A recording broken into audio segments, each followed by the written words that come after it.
Japanese have rites and ceremonies so different from those of all other nations. The things they do are beyond imagining, and it may be truly said that Japan is a world the reverse of Europe. To the first Westerners in Japan, it was a mysterious world. It was the fabled Isle of Zipangu that Marco Polo had only heard about. The land of riches that Christopher Columbus set out to find.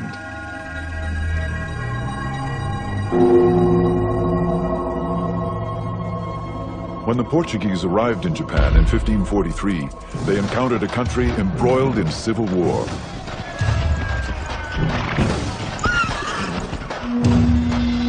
Out of this chaos, one samurai warrior would emerge. He would create a regime so strong it endured for over 250 years.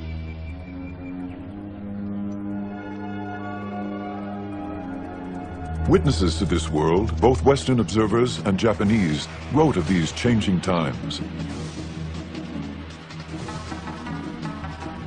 Theirs is a story of flowering culture, of poetic ritual, and of rigid power struggles.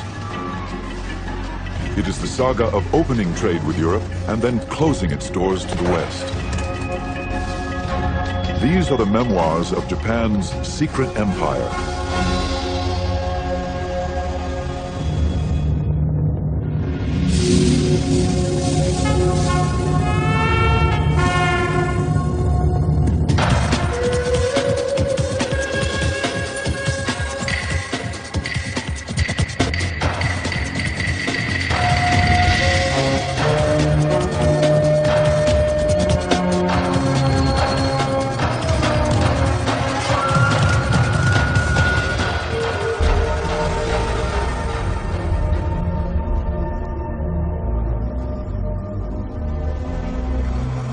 On the 25th day of the 8th month of the year of the water and the hair, there appeared off our western shore a big ship. No one knew whence it had come. As a Buddhist monk later recounted, samurai guards were quickly dispatched to warn their master. There were strangers on board these ships, unlike anyone the Japanese had ever seen.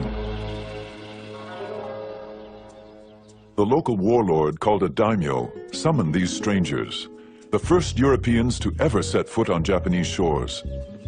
It was the year 1543.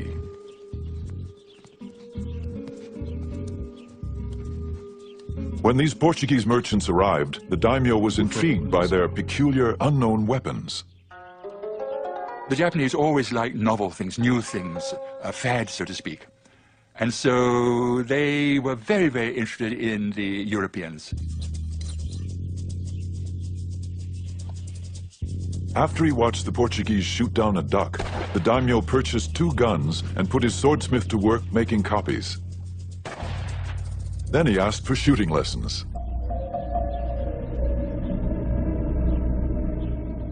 These first Europeans, their guns and their religion would have unforeseeable consequences.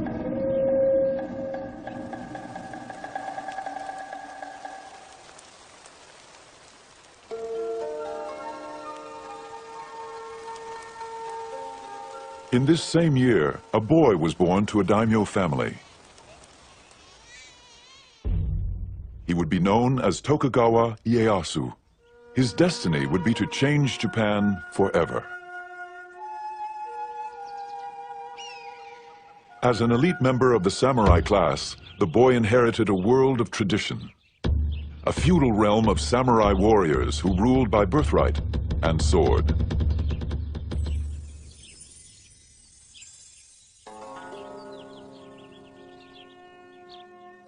The son of a daimyo lord, Ieyasu would soon have to give up children's games for the politics of war.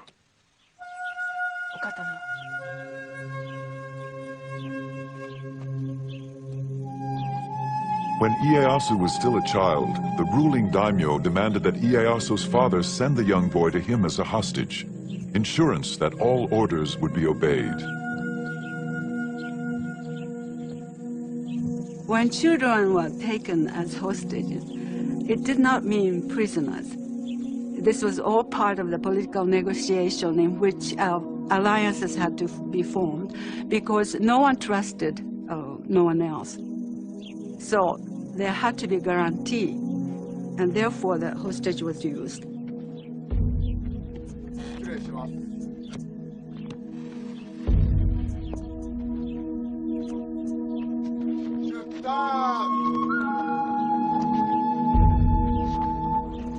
As a hostage, the young samurai boy traveled in the style befitting his daimyo rank.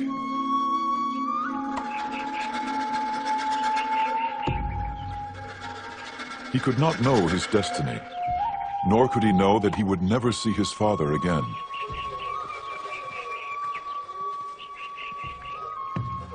He would grow up a hostage, his life captive to the turmoil of civil war.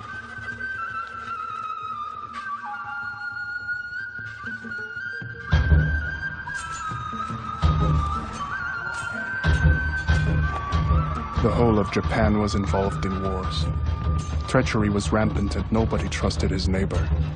They would enter into league with one faction and then desert it for another, as the winds of fortune blew.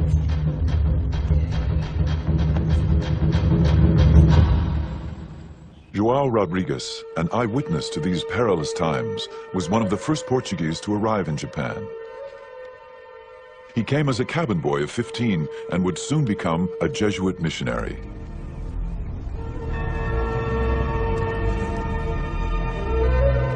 As Portuguese merchants traversed the oceans in search of new ports for trade, Jesuit missionaries accompanied them, searching for souls to save. The Jesuits were young and dedicated, braving the hardships of the dangerous 2-year voyage to reach Japan, a country which they considered ripe for conversion.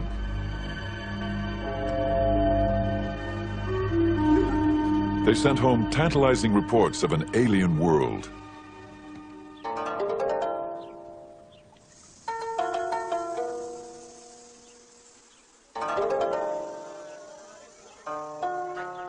Everything is so different and opposite that they are like us in practically nothing.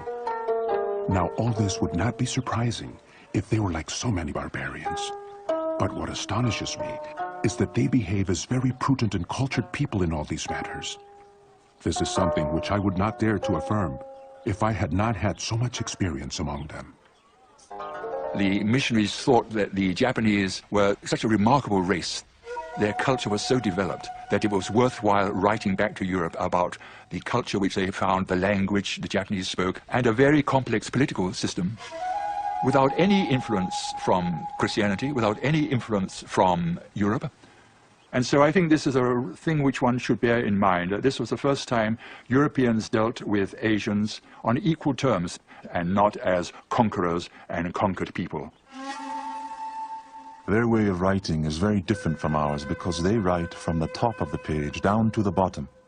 I asked a Japanese why they did not write in our way, and he asked me why we did not write in their way. He explained that as the head of a man is at the top and his feet are at the bottom, so too a man should write from top to bottom. During his more than 30 years in Japan, João Rodrigues became so fluent in Japanese, he became known as the interpreter. His work allowed him to observe all levels of society, from the highest daimyo warlords to the lowest Japanese farmer. Every class of person, noble or humble, uses a fan throughout the whole kingdom. People who have business matters and other things which they wish to remember, write them down on their fans. They are always carrying these fans about in their hands, opening them, shutting them, and looking at them. Nobody would go out into the street without one.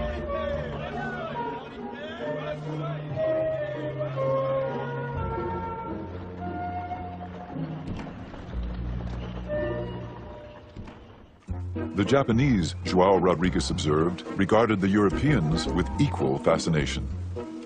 They greatly wondered at our big and long noses, thick beards, and red or fair hair, and considered all these things as so many defects.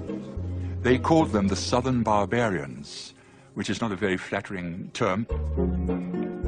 Their eating habits were rather different.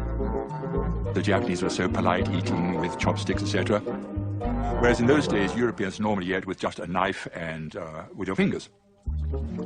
And then, of course, most of the Japanese take a bath every day, whereas Europeans, I'm afraid in those days, went for months and months and months without taking a bath. And to some extent, they deserved the epithet of barbarians. But however they were regarded, the missionaries were determined to stay in Japan. Our only desire was to preach and proclaim the law of the Creator. Even if there were only one Japanese Christian in the whole country, any missionary would spend all his life here just for the sake of that one person.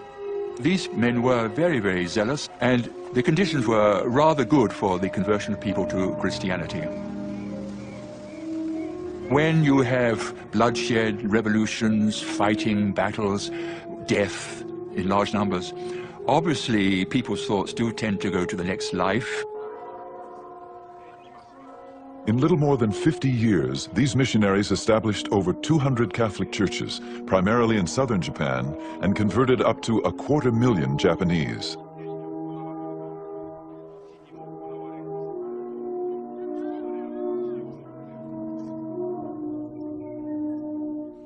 When a Japanese lord or Japanese daimyo changed his religion, he would bring pressure on his people because he had absolute power of life and death on the people below him. And so you got, in a relatively short period of time, large-scale conversions. But there was another factor, that some of the daimyo, when they became Christian, they had certain considerations of commerce in the back of their mind, because where the missionaries went, the Portuguese merchants went. And the Portuguese merchants offered very profitable trade vis-à-vis Japanese.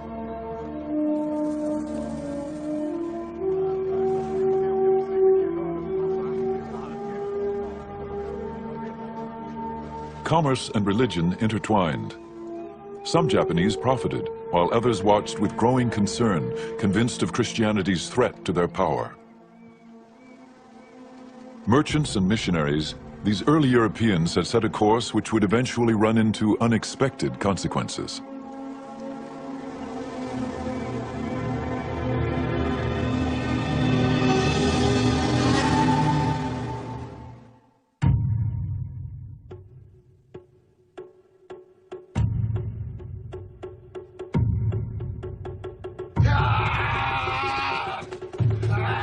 To endure the rigors of never-ending training, to remain clear-minded in the face of grave danger, to face death matter-of-factly, this is the art of kendo, the way of the sword. Master swordsmen taught young samurai the skills of sword fighting and the traditions of a samurai code of honor. This was the education the young Ieyasu would receive, even as a hostage. When you took a hostage in a certain class, they were usually treated very cordially, and they were given education just as they would be given at home. He probably had a very stoic, Spartan kind of education, taught military skills, martial arts, and Chinese classics, Japanese classics. The entire life of Ieyasu was that of patience and forbearance, people say. The young hostage, Tokugawa Ieyasu, would learn what it meant to be a samurai. Adopt a stance with the head erect, neither hanging down nor looking up, nor twisted. Do not roll your eyes nor allow them to blink, but slightly narrow them. Brace your abdomen so that you do not bend at the hips. A legendary swordsman, Miyamoto Musashi, would preserve the way of the samurai in a classic book, The Five Rings. It was a guide to strategy, its philosophy embraced in Japan even to this day. In all forms of strategy, it is necessary to maintain the combat stance in everyday life, and to make your everyday stance your combat stance.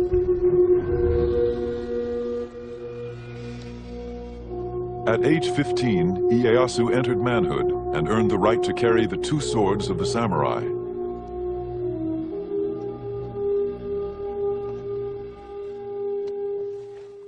刀というのは、武士の身分の象徴。 The sword was the symbol of the samurai class. Only the samurai were authorized to carry two swords, a large one and a small one. The samurai, with these two swords, ruled over the farmer and the merchant. You're born into being a samurai, it's a responsibility. Amongst the responsibilities of being a samurai was always carrying one's sword to use to enact justice. If somebody were rude to you, it was your duty to kill them. But still, no samurai would walk around outside without a sword. And if they were caught without a sword, they could be punished for not upholding their duty. While the samurai class comprised less than 10% of the population, their presence loomed larger than life. Even the missionaries wrote as if the samurai were the whole of society. They carry a sword and dagger both inside and outside the house, and lay them at their pillows when they sleep. Never in my life have I met people who rely so much on their arms. They are very warlike, and are always involved in wars, and thus the ablest man becomes their greatest lord. It was not only the men who swore to uphold this ideal. Samurai women were also trained to protect their family. The most important thing about samurai's daughters or wives was never to forget the honor and the pride as samurai's daughter. In crisis, they had to be prepared to kill themselves rather than be shamed, disgraced by the enemies.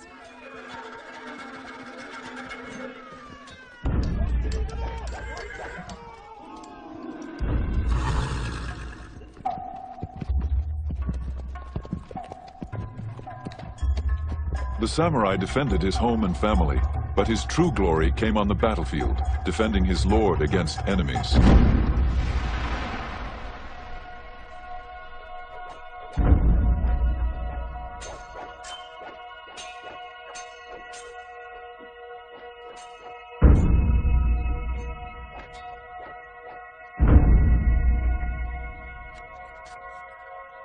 The samurai dressed carefully for combat. The finely stitched fabric and leather appeared elegant, even fragile. Unseen were the tightly woven plates of steel. Much like his protective armor, a warrior's refined appearance concealed his impenetrable inner core.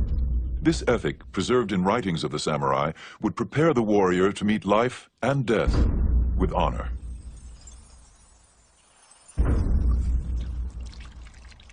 A samurai would wash himself with cold water every morning, scent the shaven top of his head and hair with incense to make himself presentable. He was ready to be killed in battle at any moment. Cherry blossoms are often compared to the samurai. They are a beautiful sight, like the warrior in his shiny armor.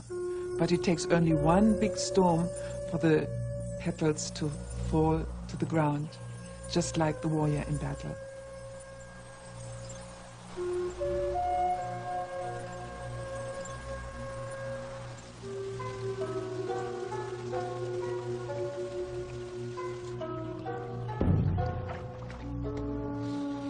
For samurai, as important as knowing how to kill was knowing how and when to die. In the battlefield especially, your last moment of life, you have to show your control. The controlling your body, controlling your destiny, fate, is the indication of your internal strength. So it's the last moment that you have to stage your death. Seppuku, or harikiri, is the ritual of suicide as practiced by samurai. A samurai warrior carried two swords on his hip, a long one and a short one. The short sword was for cutting open his abdomen. Why would a samurai cut open his abdomen? Well, Japanese, especially samurai, believed that the heart was in the belly. They believed that whether their heart was pure or impure would be revealed when they disemboweled themselves. From the death poem to the final thrust of the dagger, seppuku is a ceremonial ritual of suicide ensuring an honorable death.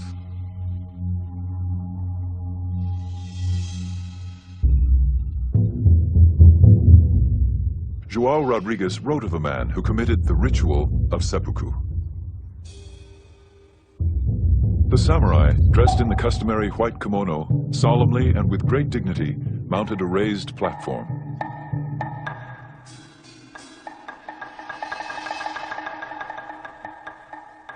Then, in a loud voice, he told them to watch him carefully as he cut himself open.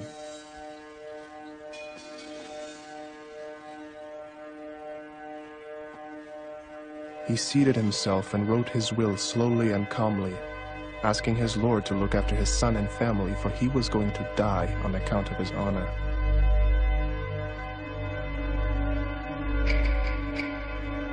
He bade farewell, and then in front of them all, he fearlessly cut his belly.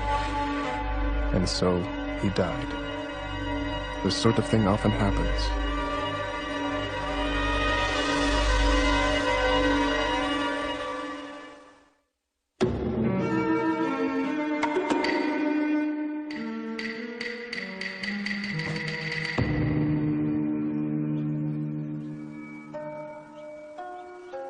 There is timing in everything. Timing in strategy cannot be mastered without a great deal of practice. There is timing in the whole life of the warrior, in his thriving and declining, in his harmony and accord. These are the enduring principles which guided the life of the samurai warrior. For Tokugawa Ieyasu, patient strategizing would become his most powerful weapon. He was now of age, 18 years old and married with 2 children, but he was still a hostage of the ruling daimyo warlord.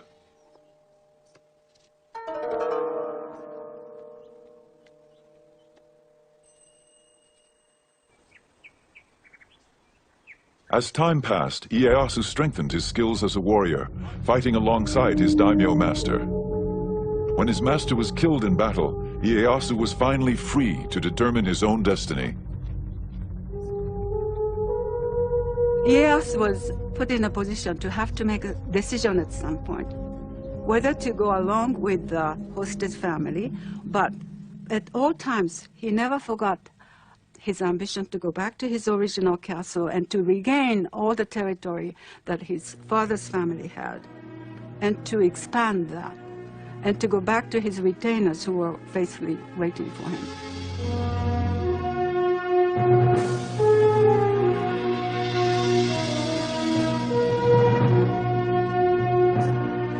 Ieyasu reclaimed his title as an independent lord, a daimyo.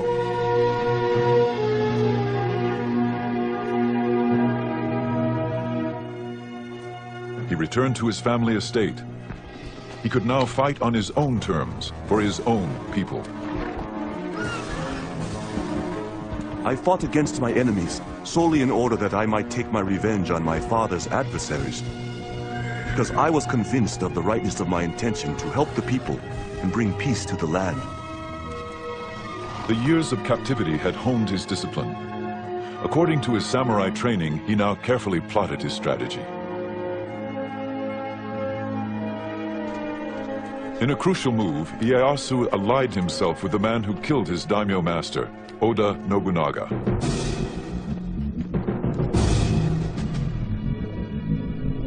Nobunaga had become the most powerful warlord in Japan, feared and ruthless. The missionary João Rodrigues documented Nobunaga's campaign to unify Japan. Nobunaga was the first to begin cutting through the thick forest of wars and discord in Japan. He subdued about half the country, and fear of him made the remaining part ready to obey him in anything.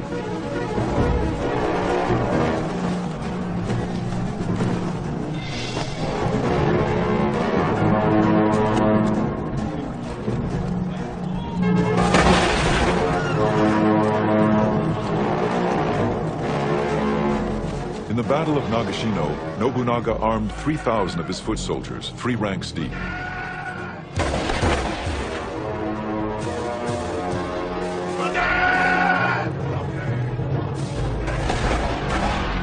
As 10,000 enemy warriors charged, Nobunaga's musketeers fired in succession, decimating the opposing army.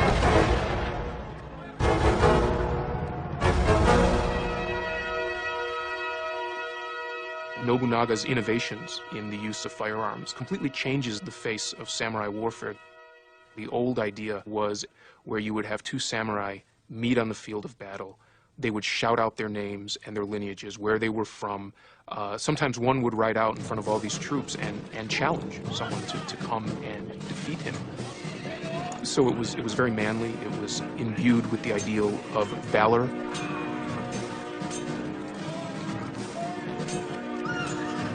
Now you have faceless ranks of samurai shooting other faceless ranks of samurai. Nobunaga continued to amass power until one night treachery within his inner circle caught him off guard.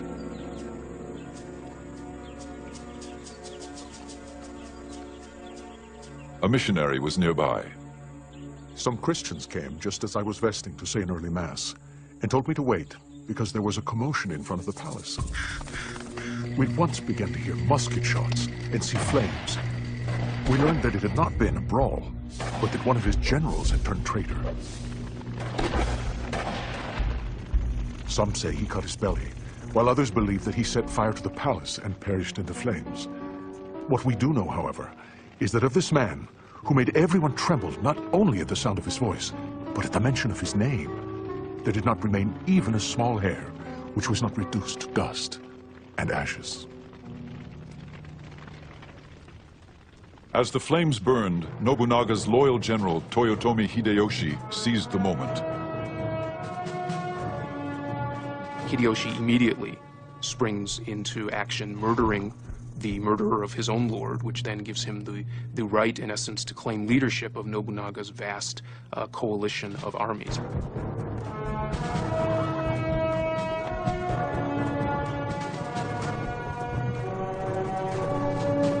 Ieyasu watched from a distance. Would he subordinate himself to Hideyoshi's command? Or was it time to fight for control?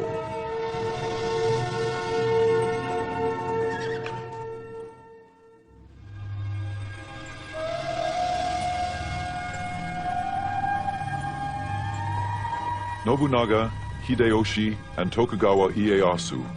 These were the men who would bring an end to the brutal civil wars.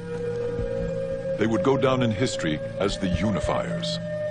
There's a story in Japanese that explains the character of the three unifiers. And Nobunaga, Hideyoshi, and Ieyasu are watching a cuckoo bird waiting for it to sing, but the bird doesn't sing.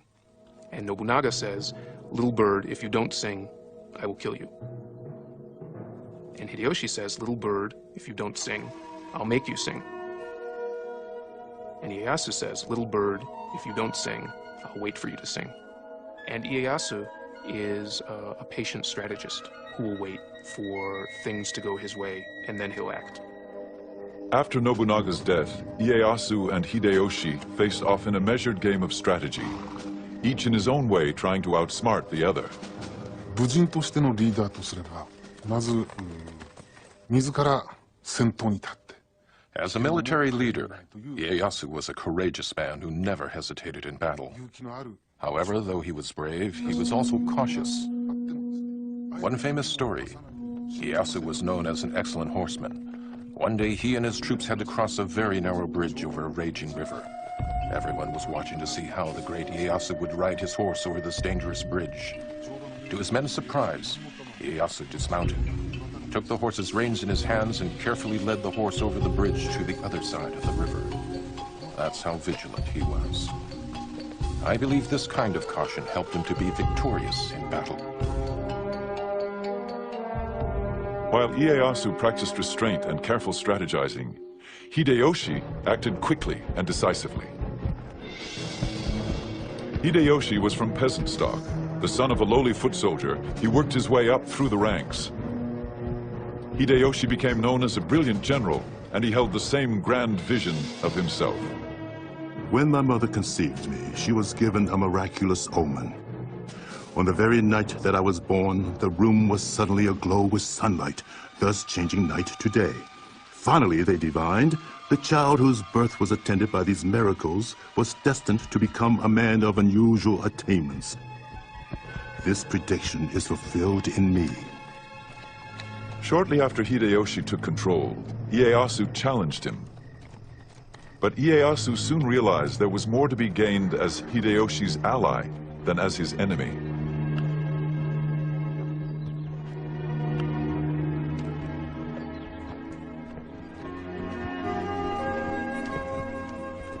Hideyoshi rewarded Ieyasu for his loyalty with a vast domain of land and ordered him to make his headquarters in the remote fishing village of Edo, 300 miles east of Hideyoshi's castle in Osaka.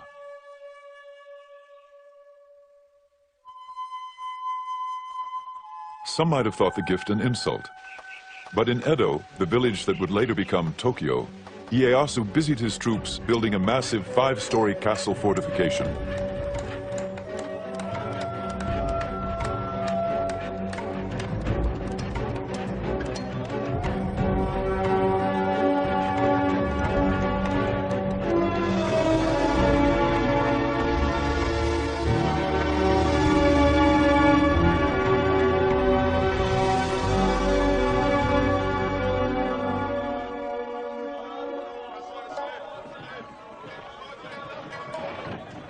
Within the walls of the city of Osaka, Hideyoshi was consumed with fortifying his own castle. Reputed to be the most impregnable fortress of its time, it was also one of the most ostentatious.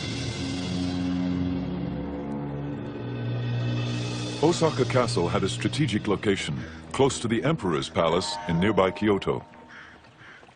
For centuries, the Emperor had remained a ruler in name only, ignored by those who truly held power. He whiled away his days with court gossip, calligraphy, and poetry. By Ieyasu's time, the court is still powerless, but it is only the court which can appoint the shogun.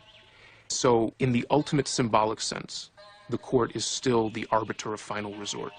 That's why all the warlords are aiming for Kyoto. You have to get the emperor to recognize that you're the most powerful of all of the combatants on the field of battle.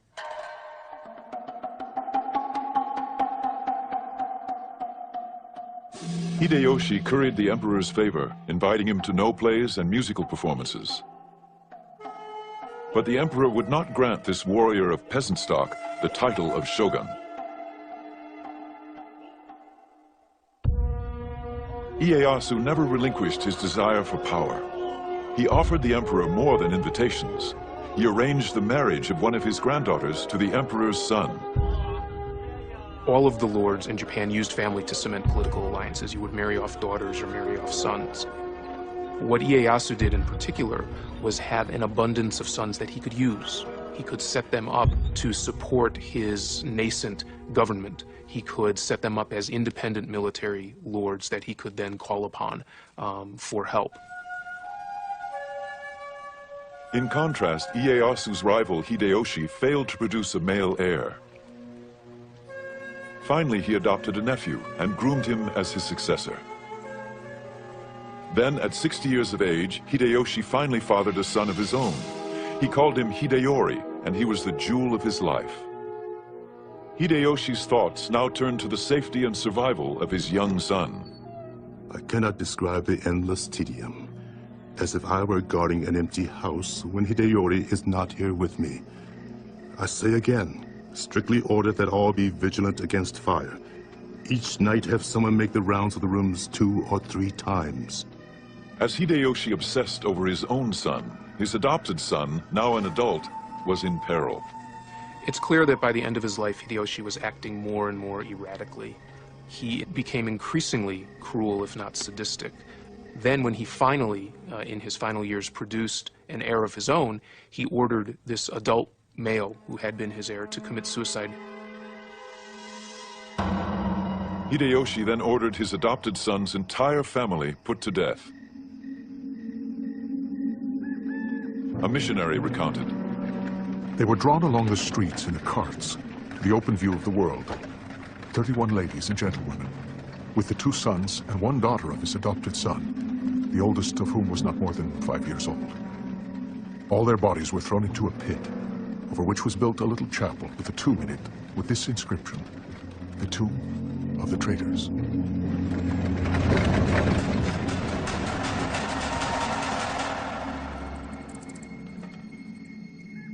Soon after, Hideyoshi's health began to fail. He wrote his death poem.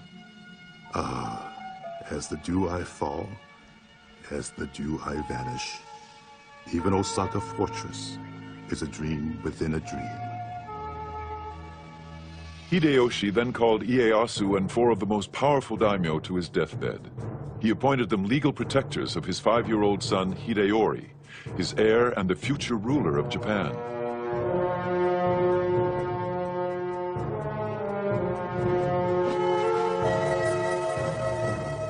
Ieyasu pledged to protect the boy with his own life, a pledge that would become very difficult to keep.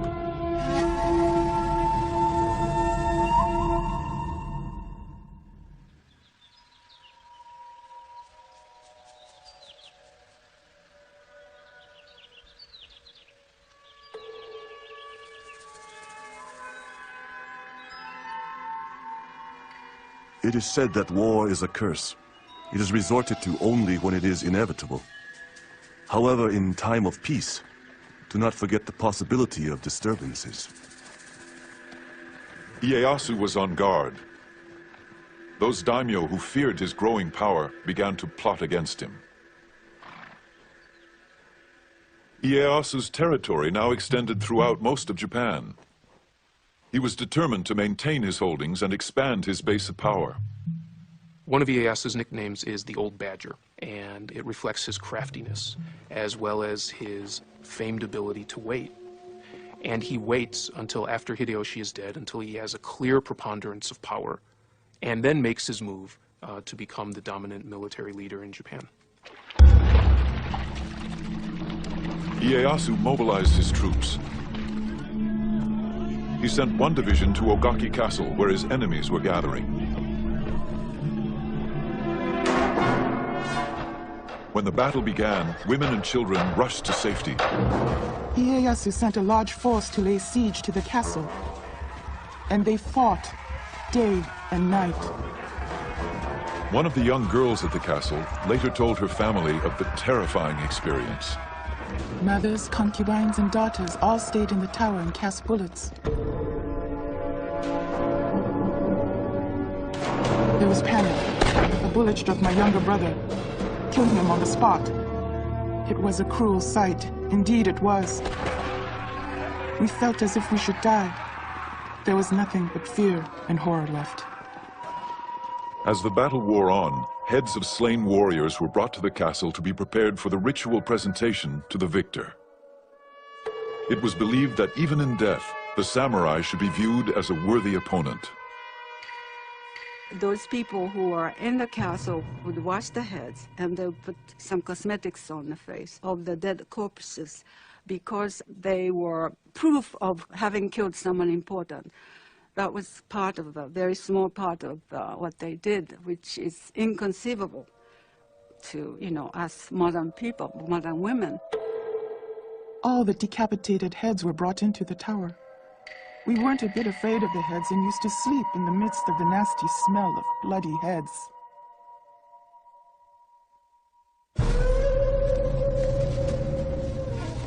Victorious at Ogaki Castle, Ieyasu's troops now pursued the rebellious daimyo and their armies. They faced off in a narrow valley just west of the village of Sekigahara. This would be the battle that changed the course of Japanese history. Ieyasu set up his command post atop a hill overlooking the valley, waiting through the night for the rest of his armies to arrive. At dawn, Ieyasu's attendant physician hastily noted in his journal, "Slight rain. Dense fog in the mountain valley. Can't see. Barely made out enemy banners. On horseback, Lord Ieyasu made out their positions. Estimate distance at 2.5 miles. Ieyasu was outnumbered, with only 50,000 troops challenging his enemy's 80,000. He waited for his son to arrive with reinforcements. But at 8 in the morning, the fog suddenly lifted, and the two opposing armies found themselves within striking distance. Ieyasu could wait no more. Rallying his troops, it was said he sent them forward with his famous battle cry. There are only two ways to come back from the battlefield. With the head of an enemy, or without your own.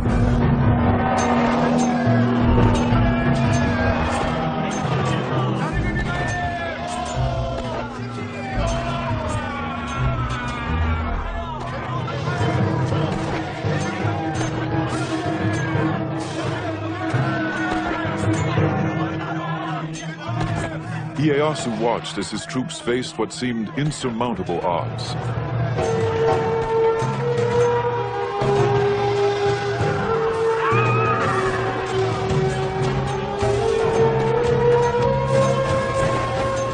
Then, suddenly, the tide turned.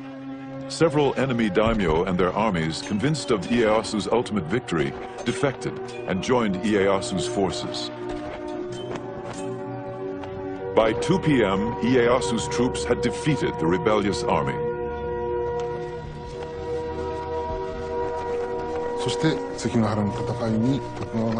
Tokugawa's victory at Sekigahara brought an end to the warring states and signaled the beginning of a new era.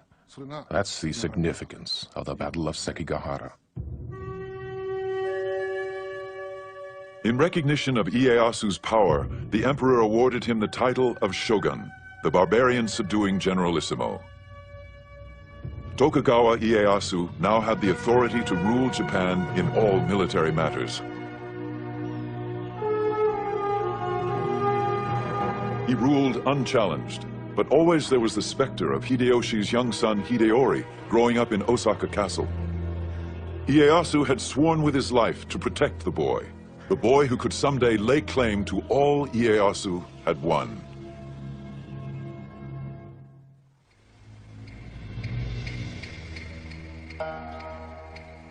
As the young boy Hideyori approached manhood, a daimyo warned, "Although he is Hideyoshi's heir, Ieyasu would never let him rule Japan.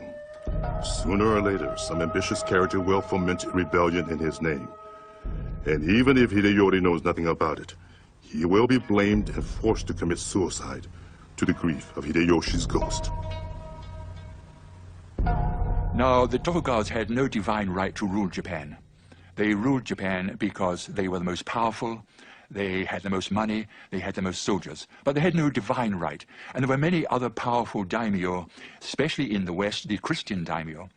And so if there were any philosophy, any political movement that would bring these daimyo together as a coalition against the Tokugawa family, that was very dangerous. Tokugawa Ieyasu tolerated no dissent. He expelled many of the foreign missionaries, including João Rodrigues. Ieyasu wanted to clear the board of all these foreign influences which were just muddying the waters, making life more complicated. He even ordered all Christian activity among the Japanese halted. But still he faced the only true threat to his power, the young Hideyori. By the time he reaches adulthood, Hideyori can no longer be ignored by Ieyasu. He's a threat simply because he exists. He is the legitimate heir of Hideyoshi. Ieyasu is supposed to be supporting him until he becomes an adult, and he poses an intrinsic threat to the legitimacy of the Tokugawa shogunate. Ieyasu came to but one conclusion. He could no longer honor his pledge to a dead ally to protect his son. Ieyasu decided to go into battle once more. It was obviously going to be another showdown. And the many samurai, in their thousands, and these were hard-bitten warriors,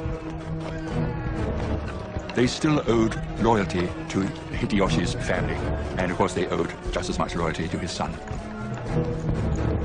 So they gathered in Osaka Castle, and Osaka Castle was a very strong castle. It was considered impregnable.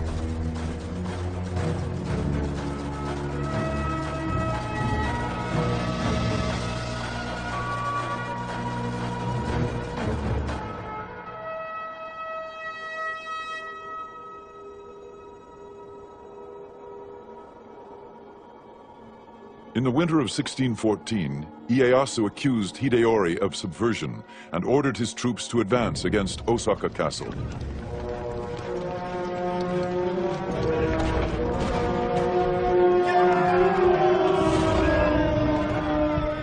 Hideori's supporters, nearly 100,000, held strong.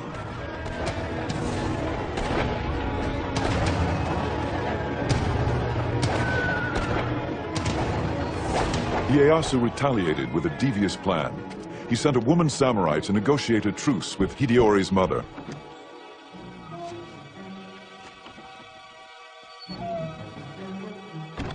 Ieyasu offered a safe haven for Hideori's garrison if in return he agreed not to mount further rebellion against Ieyasu's rule. To prove his intentions, Ieyasu signed the pledge in blood. Hideori's mother convinced her son to accept the offer. Ieyasu's ploy had worked. As soon as the fighting stopped, Ieyasu began to fill in the moats of Osaka Castle, the deep moats. And the people in the Osaka Castle protested a lot. That was not in the agreement. But that didn't matter. They filled in the moats. And once the moats were filled in, then Ieyasu's troops would storm into the castle. And there was a dreadful slaughter.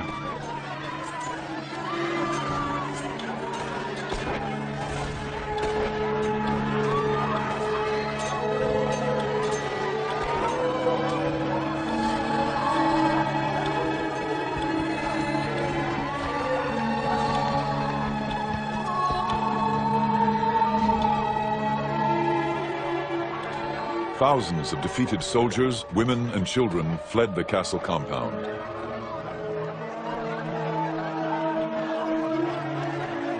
A European merchant recorded the event in his journal. We had news today that Ieyasu hath taken the fortress of Osaka and overthrown the forces of Hideori. They say the taking of this fortress hath cost about 100,000 lives, and that no dead man of account is found with his head on, but all cut off. Ieyasu's army set the castle on fire.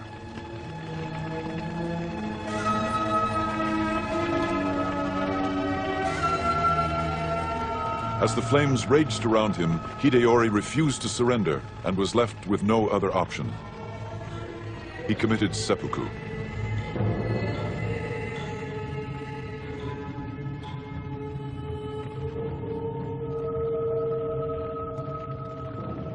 There's one big problem with killing Hideori, however, and that's that Ieyasu was supposed to be his supporter.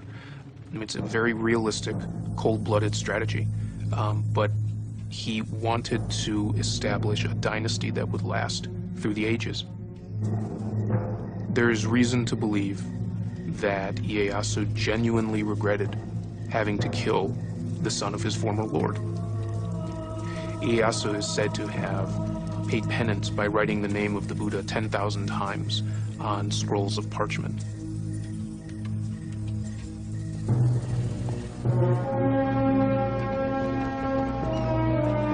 Tokugawa Ieyasu had wiped out the last threats to his power, or so it seemed.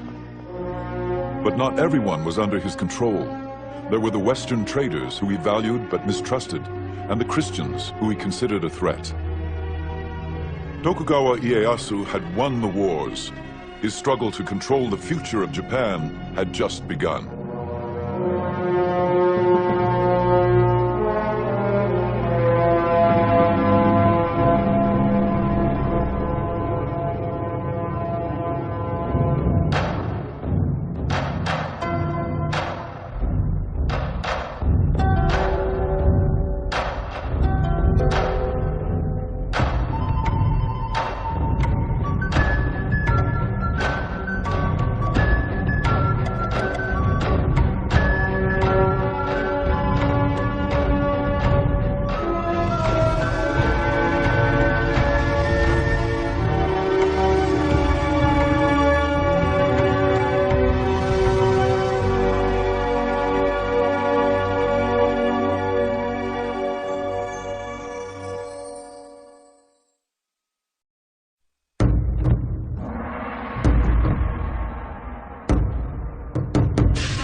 In the early 17th century, the ruler of Japan, the shogun, was told this story.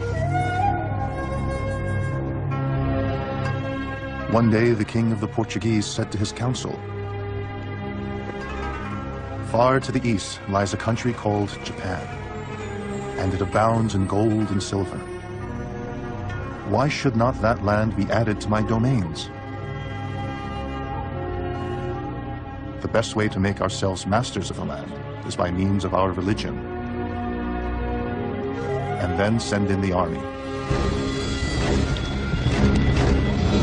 The shogun, Tokugawa Ieyasu, and his legions of samurai warriors were undaunted by stories of foreign invaders. He was a strong leader and had brought peace to the war-torn nation. Yet foreign dangers and internal unrest remained a threat. As Japan deferred to the will of the shogun, eyewitnesses wrote of these remarkable times. These are their memoirs of Japan's secret empire.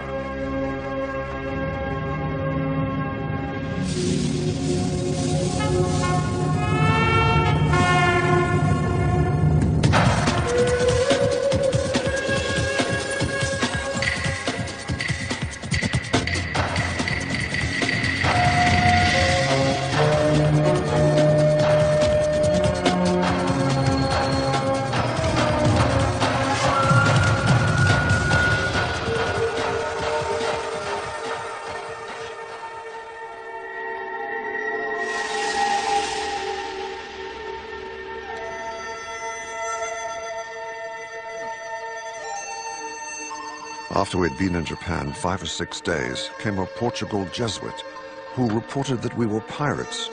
We looked always that we should be set upon crosses, which is the execution of this land.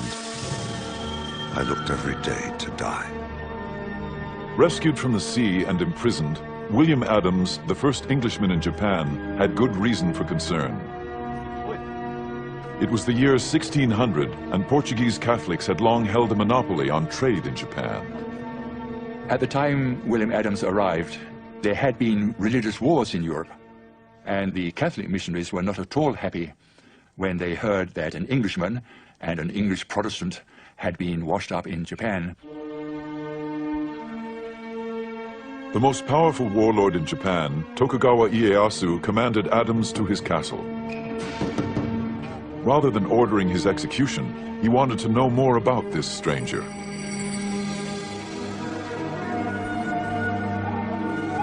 The summons was highly unusual, as only the highest-ranking officials were ever received by the great man himself.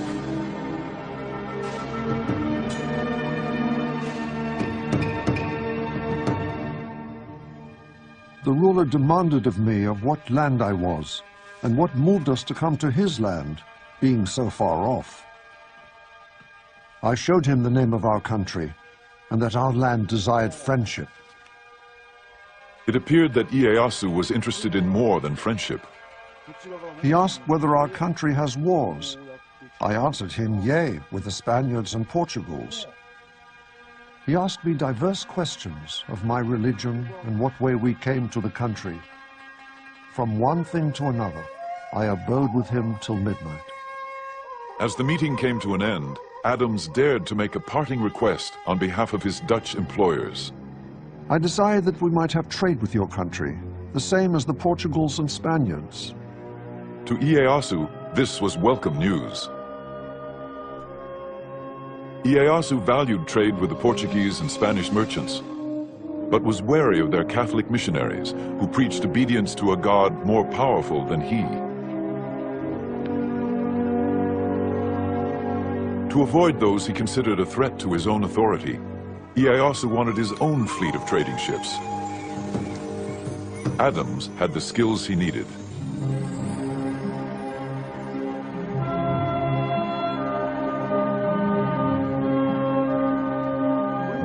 The English pilot had apprenticed as a shipwright.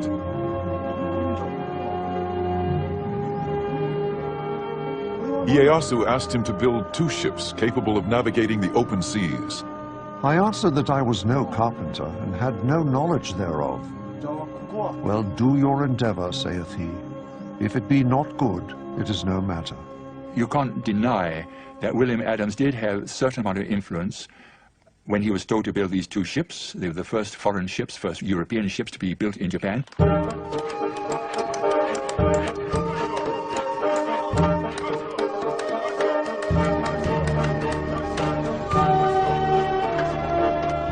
They were built with Japanese workers, of course, under his supervision.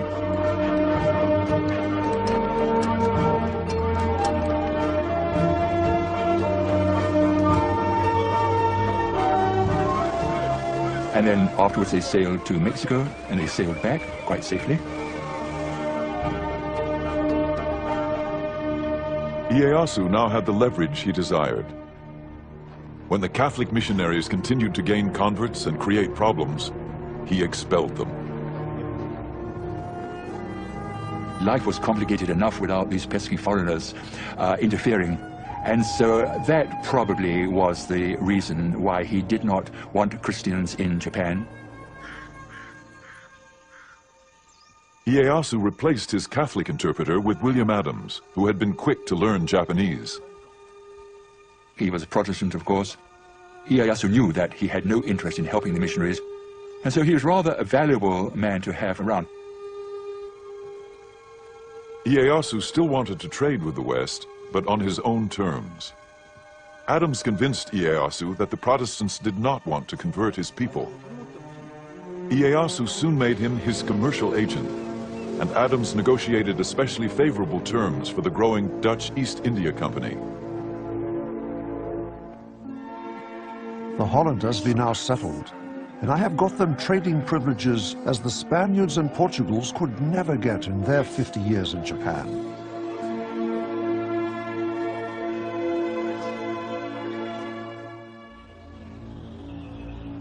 Adams married and settled down into Japanese life.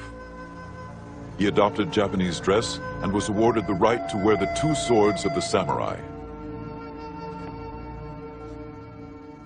And he was given an estate with about 70 or 80 servants, which is pretty good, far better than his standard of living in England would have been, of course. And I think towards the end he lost his desire to go back to England, because he would just be a working class man in England, where back in Japan he has 80 servants to wait and hand or foot on him.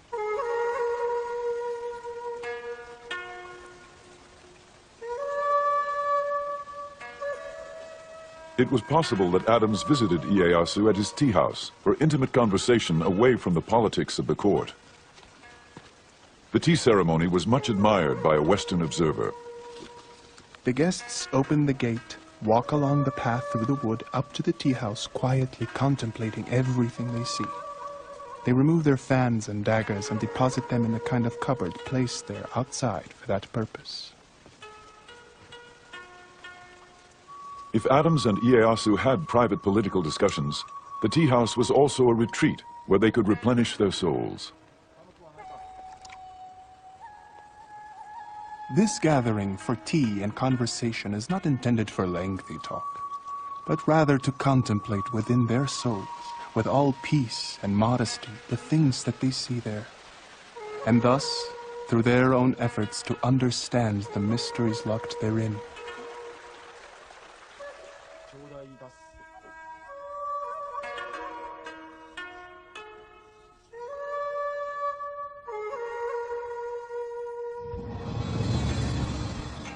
For Ieyasu, unsettling foreign influences could jeopardize the peace he worked so hard to forge. But the biggest challenge would be to maintain control of the 260 fiercely independent warlords and their formidable samurai armies.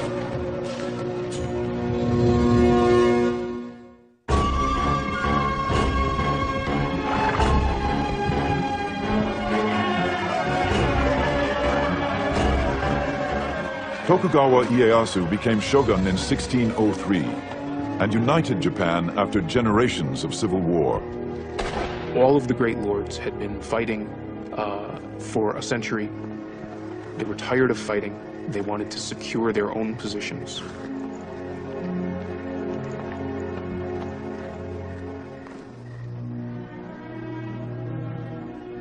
But as a court chronicler documented, the task ahead would not be easy. Although he had conquered the country on horseback, being a man of wisdom, he fully appreciated the impossibility of governing the country on horseback. He was interested only in discovering the key to government, how to govern oneself, the people, and the country. What made Ieyasu superior as a leader was that he surrounded himself with capable people who believed in him. There's a story about a low-ranking samurai who asked to meet with him. Ieyasu listened attentively. After the man left, a higher-ranking lord said to Ieyasu, "What a waste of your time." Ieyasu replied, "It took great courage for that man to approach me. If I didn't listen, he would never come again." Peace would not be secured by leadership alone. Ieyasu had to curb the power of the daimyo, the feudal lords. These lords are building enormous territorial, centralized domains. What the feudal lords are trying to do is essentially control everything and everybody within their territories. They control all the fighting men, they control all the peasants, they control all the resources. Ieyasu allowed the daimyo to rule their own domains, but he prohibited them from doing anything that might enhance their power or status relative to each other. In Tokugawa, Japan, a daimyo was restricted to only one castle, and to enlarge it, he had to receive permission. A new ship? Ask the shogun. Arrange a new alliance through marriage, only if the shogun approved. Ieyasu would maintain the peace through this ordered control, and it extended through all levels of society. The Japan that Ieyasu fashioned was built on the ancient teachings of Confucianism. Obey the traditions of hierarchy and respect authority. A Japan in keeping with the samurai traditions. It was a rigid society with lots of rules and regulations. Everybody must know their place in society and stick to it. That was the theory. It didn't always work out in practice, of course, but that at least was the theory. All samurai were members of the elite class, whether he be a daimyo warlord or a lowly foot soldier. Next in line were the farmers, then the artisans. At the very bottom were the tradesmen, considered the parasites of society. The Tokugawa shogunate would issue many rules to control and maintain the rigid class structure, from what you could eat to what you must wear. Lords and vassals, superiors and inferiors, must observe what is proper within their position in life.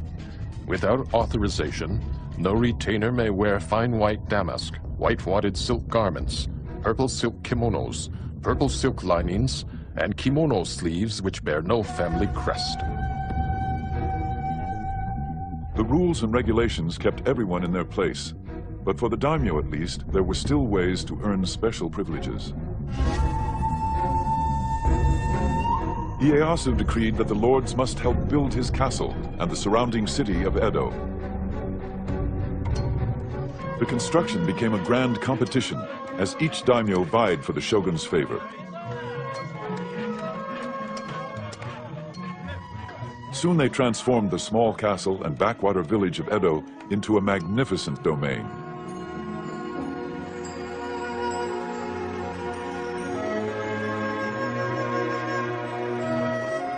The city later known as Tokyo.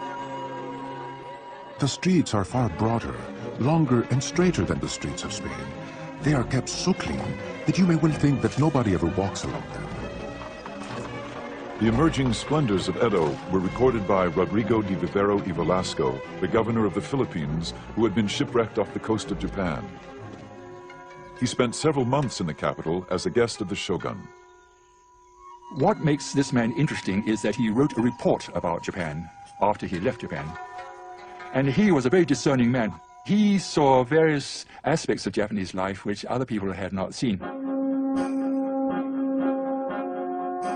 The people live in particular streets according to their trade and station.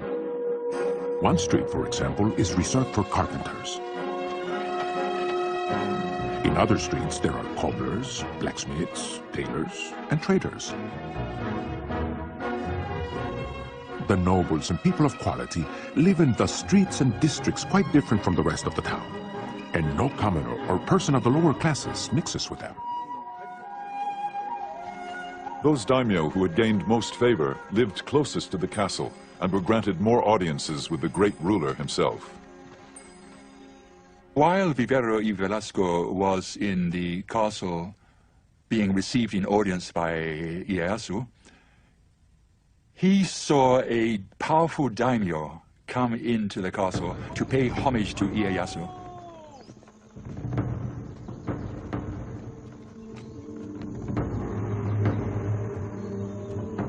There entered one of the greatest nobles of Japan, whose rank was evident from the gifts he brought. Bars of silver and gold, silk robes. All this was first placed on some tables, but I do not believe the ruler even looked at it. 100 paces from the throne, the daimyo prostrated himself, bowing his head so low that it looked as if he wanted to kiss the ground. Nobody said a word to him, nor did he raise his eyes towards the ruler. And then finally somebody clapped, end of audience. Not a word had been said, end of audience, and he goes out backwards on his knees. And Rodrigo Velasco was very much impressed by what he had seen, because he realized the power Ieyasu had. Here was a powerful daimyo who had power of life and death in his own region. But when he comes to pay tribute to the shogun, what a lowly position he adopts. The great ruler had realized his vision. All of Japan was under his control. At 72, he was still remarkably vigorous. Then, on one of his regular hawking expeditions, he fell seriously ill.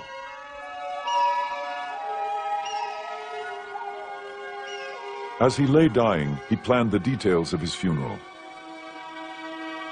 It would be a simple ceremony, his ashes taken to the top of a mountain overlooking the land where he so often went with his hawks.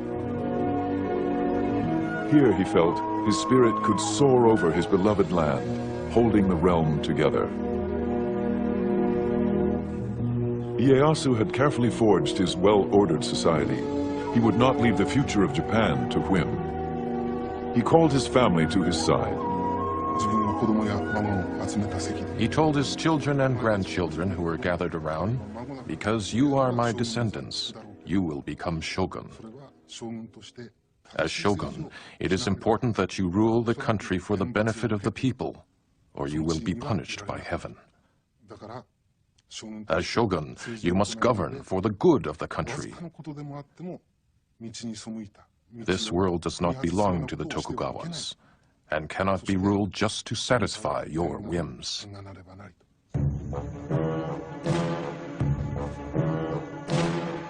Among the family members was a young grandson, destined to become shogun.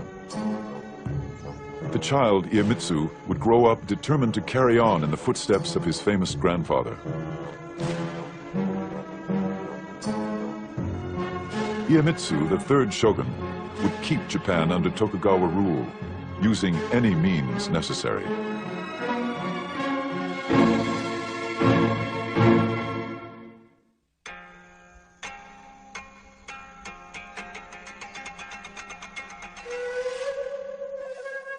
The third Tokugawa shogun, Iemitsu, worshipped his late grandfather.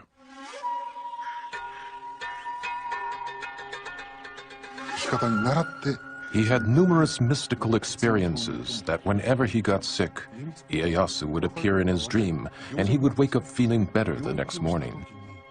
So his respect for Ieyasu transformed into worship.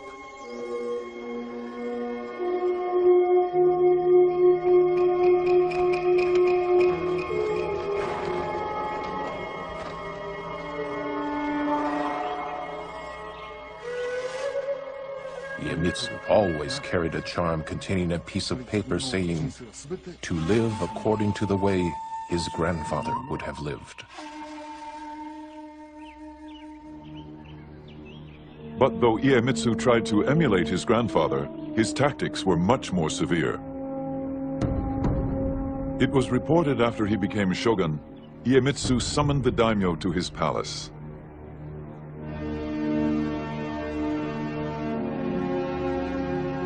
The lords waited all day in the cold without food or shelter. They began to fear for their lives.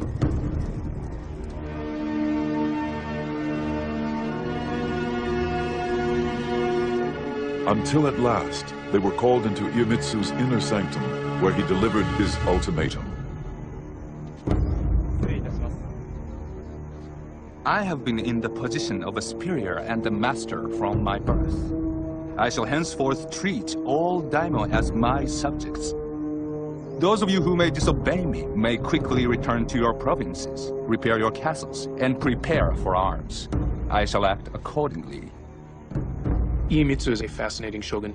He's the first shogun who doesn't lead troops in battle. He had not proved himself on the battlefield. He did not have his own men who came with him into office when he became shogun. Iemitsu inherited a nation at peace. Yet he would rule with an iron hand.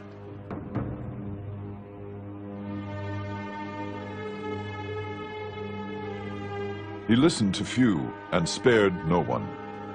He would not tolerate competition, not even sibling rivalry. He ordered his younger brother to commit suicide.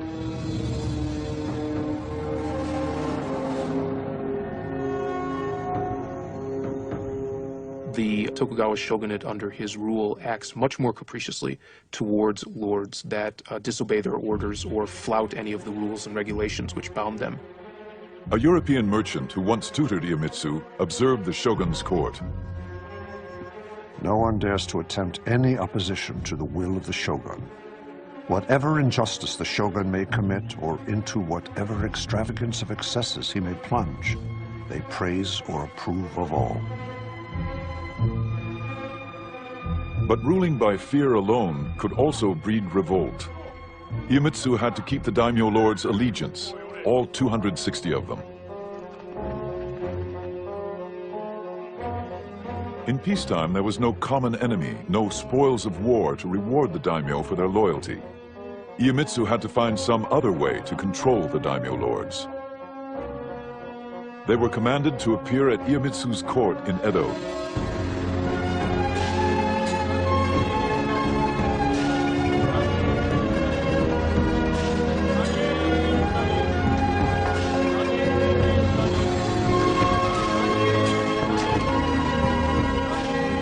And they did not journey alone, as witnessed by a German traveler.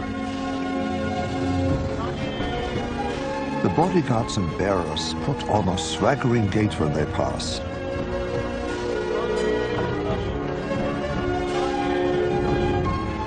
With every step, they kick up their heels nearly to their backsides, and at the same time thrust the opposite arm forward.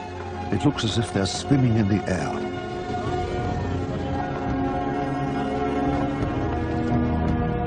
These elaborate processions often numbered in the thousands. They were part of a system known as alternate attendance. The alternate attendance system had been evolving over the decades of Tokugawa rule, and primarily what it meant is that great lords had to spend part of the year in Edo and part of the year back in their domains. They had to travel back and forth according to strictly set schedules, while their wives and children had to spend all their time in Edo. This was the single greatest administrative control on the outer lords during the Tokugawa shogunate.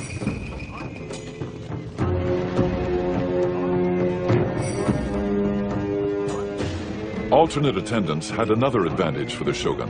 It kept the daimyo lords financially powerless. It was reported that a daimyo could spend more than 3/4 of his income maintaining the processions and supporting his army of samurai once they reached Edo. What this also does, by the way, is cause Edo to explode in size. And in fact, there grows up in Edo a class of samurai who only know Edo even though their domain may be in the farthest reach of Japan. They're born in Edo, they work in Edo, and they only know Edo. For the samurai warrior, life in peacetime Edo was the catalyst that changed the very nature of their existence. Prohibited from bringing their wives and families, the samurai lived a bachelor's life. They were paid a small stipend to perform their official duties, such as they were. They would get up in the morning and have their hair dressed by a fellow samurai. Then they would go to work on the grounds of the lord's estate.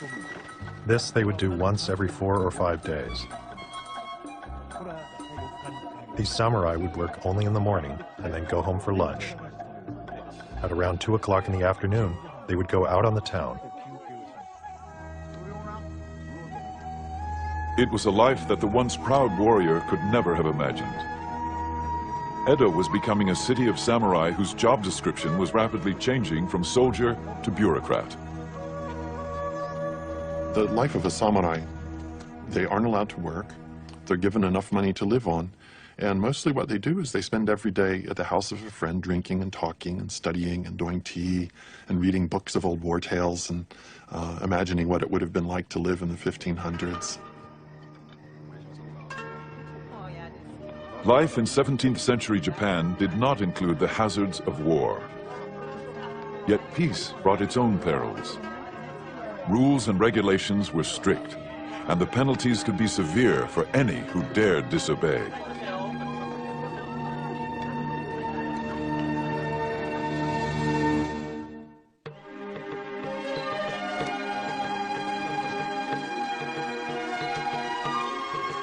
Fluttering our papers, the spring winds blow, when through the open barriers, how gratefully we go.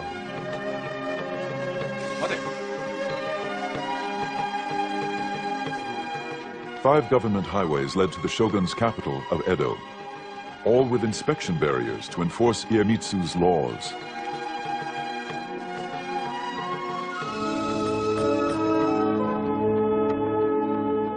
The shogun had improved the roads so his messengers could quickly reach any part of Japan.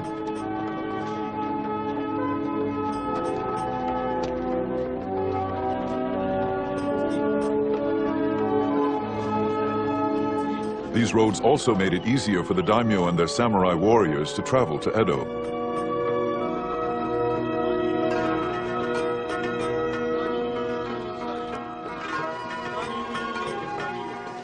But for most Japanese, travel was an arduous process.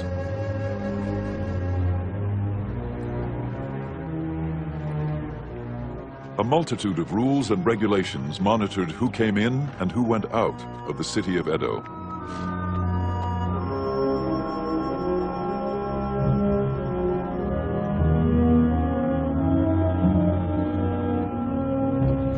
Almost everyone needed a passport. The few exceptions included itinerant performers who proved their identity by showing off their talent, or sumo wrestlers whose girth was ample proof of their profession.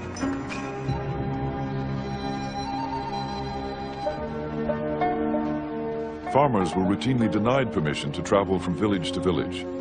The government preferred to keep them working in the fields.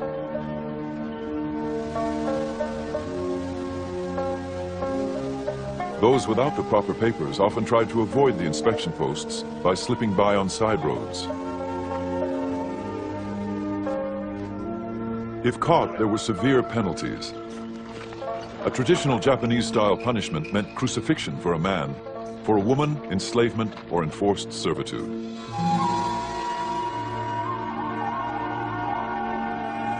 With so many laws and restrictions, one never knew when the shogun's edicts might actually be enforced.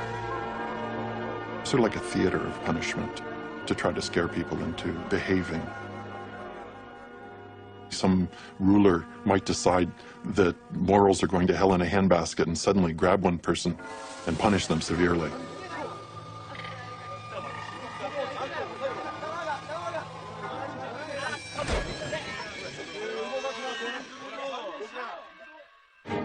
Despite the uncertainty, against all odds, travel grew in popularity. Now that the roads were safer, more and more Japanese began to journey from village to village.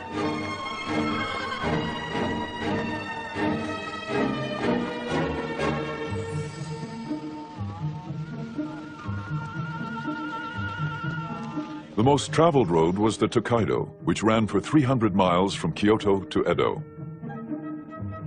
53 rest stops dotted the highway. And so these post towns along the 5 great roads of Japan grew up to be very substantial towns themselves. They had inns, they had brothels, they had restaurants, they had places that sold medicine. There essentially grew up a post-town culture. People in the Tokugawa period, they were driven by a curiosity. People were beginning to think about Japan as a nation.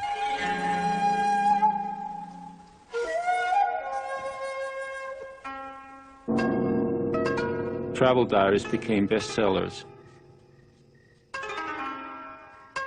Inoue Tsujo was a young samurai woman writer who kept a diary as she traveled the Tokaido Road.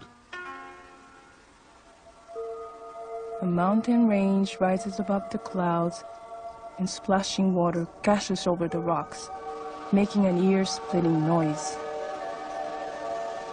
On the way up, we feel that we are being knocked down backwards, and on the way down, we feel that we are slipping all the way. Thus, we are often fearful.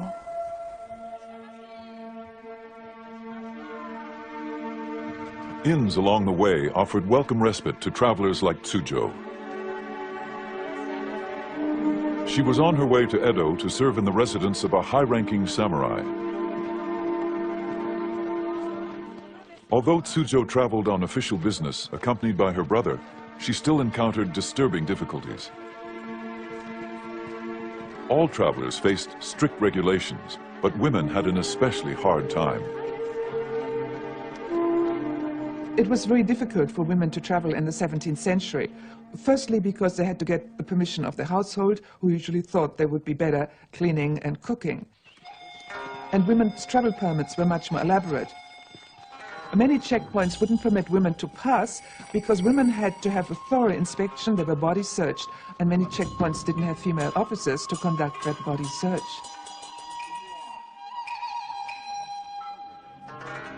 Officials were always on the lookout for women who disguised themselves as boys.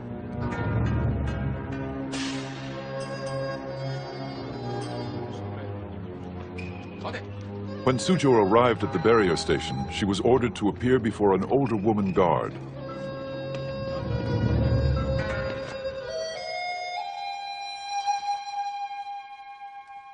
A rough-looking woman examined me, ran her hand through my hair and said something with a heavy accent.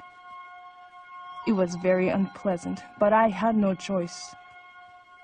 I was afraid of what she might do.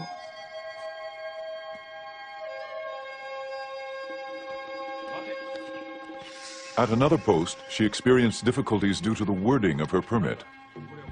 When I presented my official document at the barrier, they refused my passage. Because in the permit, I was only identified as a woman, rather than a young woman with long open sleeves.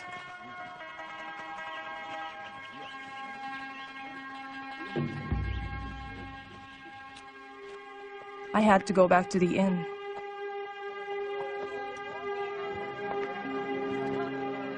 I was heartbroken. Tsujo worried if she would be allowed to continue her journey. It was a sleepless night as she wrote in her diary.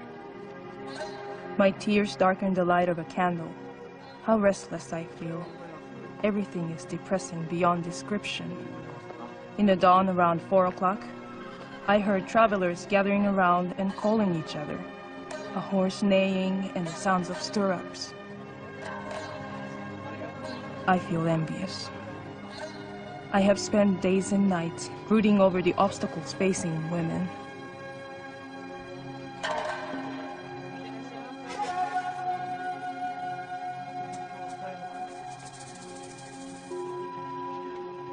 Tsujo's plight was not uncommon.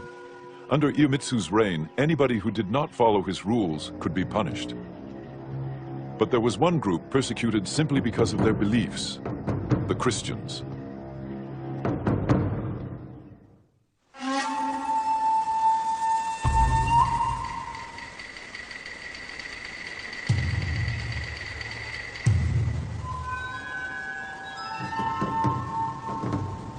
The shogun Iemitsu offered rewards for the arrest of any Japanese who preached or practiced the Christian faith. Any informer revealing the whereabouts of the followers of priests must be rewarded accordingly. If anyone reveals the whereabouts of a high-ranking priest, he must be given 100 pieces of silver.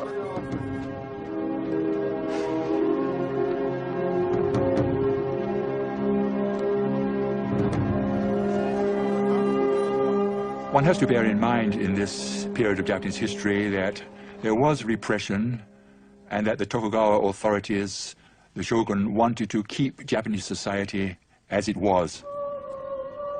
And that did lead some people to believe that Christianity was subversive and was upsetting the social framework, the social pattern of Japan. By Iemitsu's time, all foreign missionaries had been deported. But the converts they left behind, the Japanese Christians, remained devout.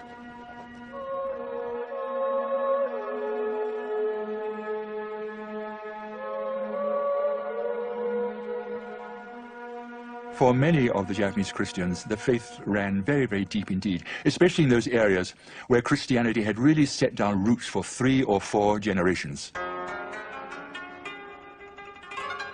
The shogun is a great enemy to the name of Christians. A European merchant observed the growing persecutions.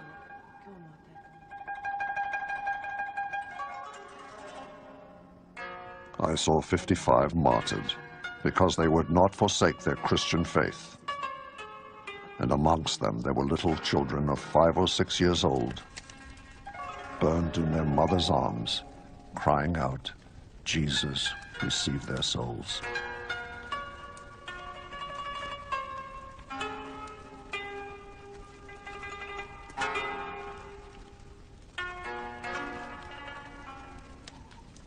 I would say the third shogun, Iemitsu, I think became morbidly, pathologically fearful of Christianity. They thought that this was a threat to our power. They put out all the plugs, so to speak, to eradicate Christianity. Christianity was said to be evil, a wicked religion, subversive religion. And so that is why they took such extreme steps to eliminate the religion. Despite the persecutions, Christianity had struck a chord amongst many disaffected Japanese. They grew defiant, even willing to be martyred for their beliefs. I am a Japanese and Jesuit brother. I have not committed any crime, but die only for having preached the religion of our Lord Jesus Christ. I greatly rejoice to die for this cause. For me, this is a great blessing. I guarantee and affirm that there is no other way to salvation except by the Christian path.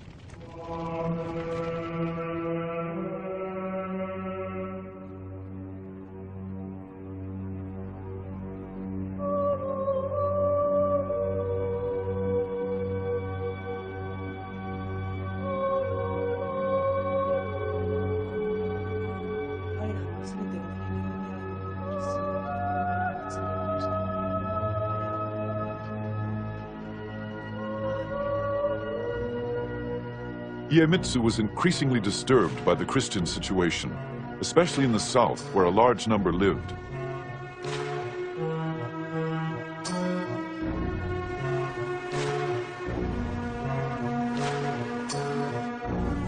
Even worse, many of the Christians were former samurai, now forced to work as laborers or farmers.